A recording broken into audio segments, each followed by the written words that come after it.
ভাই, দৈনিক যদি না পারেন অন্তত সপ্তাহ একদিন হলেও চেষ্টা করবেন অন্তত কবর জিয়ারতটা করার। কারণ কবর জিয়ারত করেন সুন্নত। আসলে ভাই, দেখবেন যার দুইটি চোখ নেই সে কিন্তু বুঝে তার পৃথিবীতে আলোটা কত মূল্যবান জিনিস। যার বাপ মা নাই সে কিন্তু বুঝে যে পৃথিবীতে কতটা অন্ধকার মনে হয়।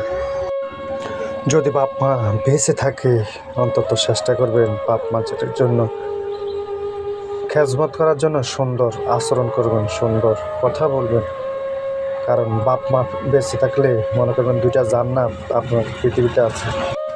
আর যদি বাপ মা না থাকে অন্তত সপ্তাহে একদিন হলেও কবর জিয়ারত করে বাপ মার জন্য দোয়া করবে। কারণ সন্তানের দোয়া আল্লাহ কবুল করে।